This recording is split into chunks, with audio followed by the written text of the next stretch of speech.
It's a pleasure having you, comrade. It's a pleasure, my brother. Yes, with the latest development, Niger's president has been ousted out, being that we share common boundaries with them. Don't you think the crisis erupting this region could also escalate to Nigeria, being that Nigeria is almost volatile and the state of affairs here is troubling and Nigerians are groaning as a result of the economic mishaps and anti-policies of this government? It is quite unfortunate that this kind of thing is happening at this point in time. When we look at that country called Niger, and do not forget that similar incident occur in Mali. We have the reincarnation of such in Sudan and some of these African areas. It is to me actually to cite certain factors which could have led to such a kind of unpalatable scenario. One of them being an insecurity.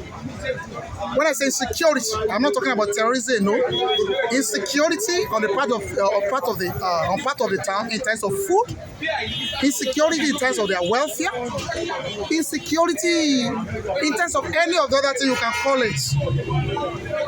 You can see in such a scenario where people over there in those countries, the earlier mentioned, are living not even up to $1 per day. You can see this level of sufferness.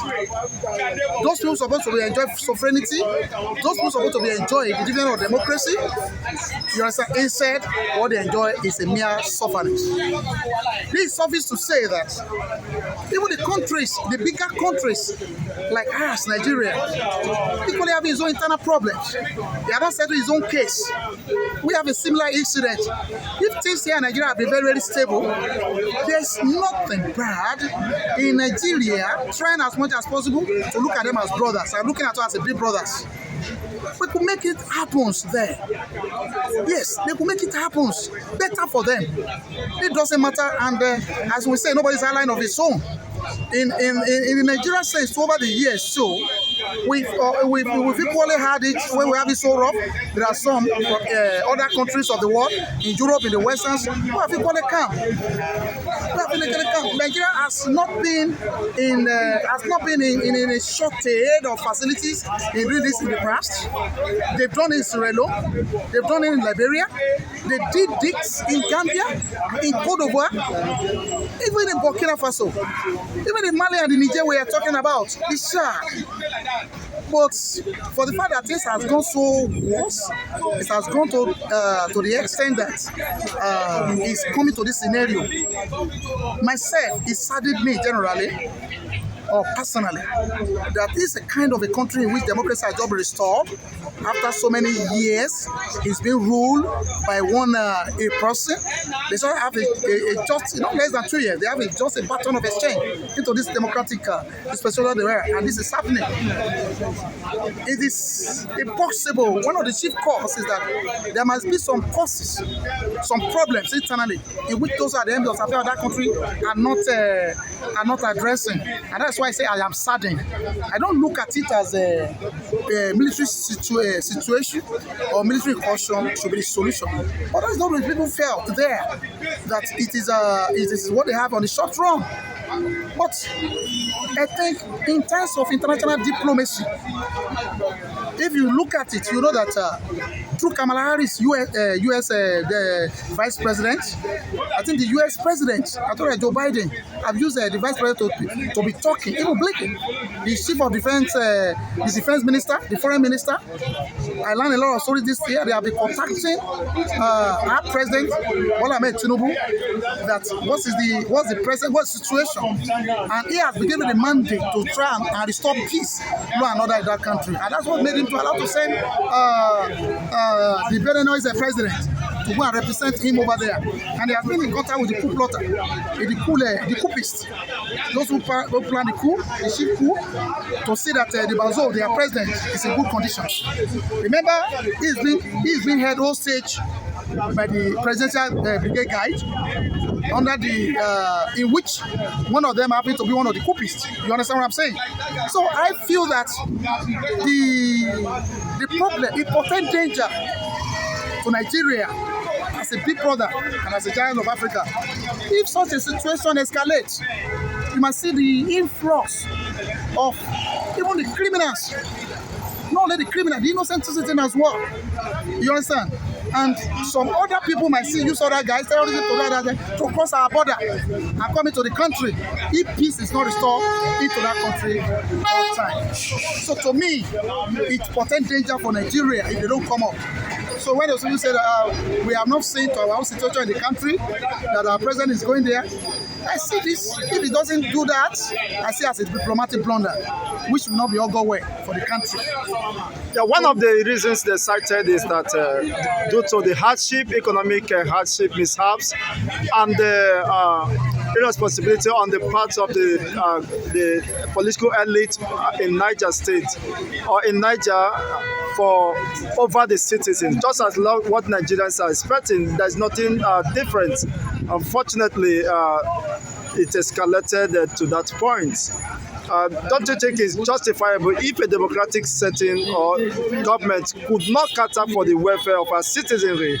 They have been impoverished, as you rightly cited, they live below $1 per day. So that is the extent of poverty. Why you still have governments that live at the expense of the masses? Okay, like I said earlier, I said it was quite unfortunate that it resorted to that kind of a damaging scenario, because I always believe that a military incursion into any democratically elected government, I look at it as a civil aberration. Yeah, it's a civil aberration. I think, like they say, maybe say that the patient dog eats the fattest bone.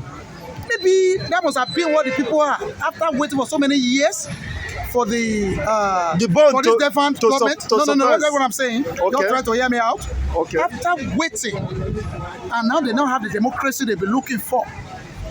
Like I said, they believe that the patient dog, eat the fattest bone. Maybe the fattest bone they are looking for in this sixth government in Niger wasn't there on time. It wasn't given to them. That's one of the things that our leaders should always consider, the welfare of the people. Whatever the way things are going on in the government, they need to be transparent. They need to let them see how things is going on. And I believe that people will understand. After being under one government for so many years then, and nothing come to them. I had the opportunity to be in contact with some of the citizens of those countries, the Malians, the Nigerians. Some of them told me bitterly that apart from Bamako in Mali, other countries were just a purely rural environment. Apart from Niamey, nothing is going on in other states. Don't like Abidjan in Cote d'Ivoire to nothing. You don't get anything. The same thing happened to the Chadians. You understand? So it shouldn't be like this. The welfare of people should be a prime, should be the supreme, as they say. They say sovereignty belongs to the people. You understand?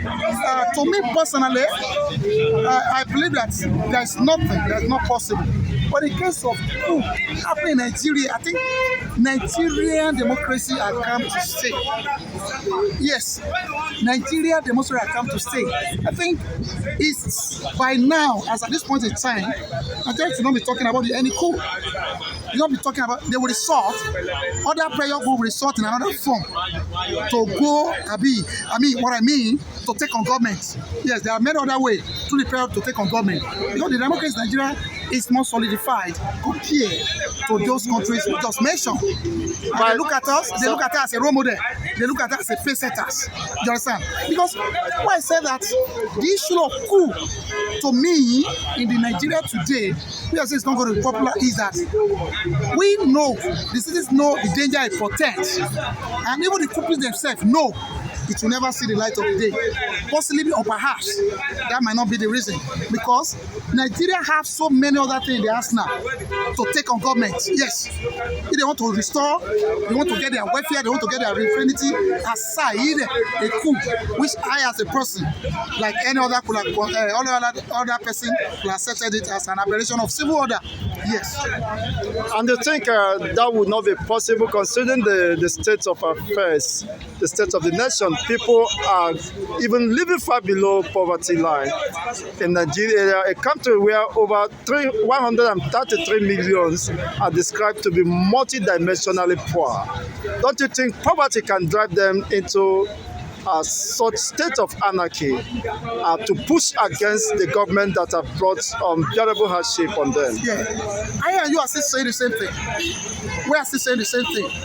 Why I believe that such a thing is not going to be popular at this point in time, because the new government is still seen as a JJC, the one we call Johnny Just Come.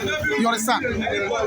It is only if they're given the new government the kind of a free hand required over some time, and at the same time they felt that this people, oh my God, this people ain't doing anything, everything continues to be the same. That is the time we can say there's possibility of such a kind of uprising in form of military coup d'etat coming up. But as at the point, I don't say that now. Well, you see it as a new government, but to Nigerians, this is just an extension of APC's government. For the past 8 years, there have been very excruciating moments for Nigerians, and they think they should have had some fresh air, but unfortunately, the worst is what is happening. So how do you think even Labour Congress has given their position that no going back on the strike, Nigeria to stock up foods and other necessities because it is imminent and inevitable? Do you think that could be possible? Yes, the option of strike, the strike action from the prayer group is an option. As I said earlier, I told you that the democracy in Nigeria, you understand, I'm talking about the civilian rule in Nigeria, has gotten to a certain extent where people are not ready for any reversal of fortune. You understand? Because in a democratically elected government, or a government that has seen the democracy over some years, maybe over a decade, I think they should have a handful of things to call the government into order. You understand? Either by force or by fire. Then you measure something that people might see it as an extension of the what? Of the last government ruling party called the APC. That is right.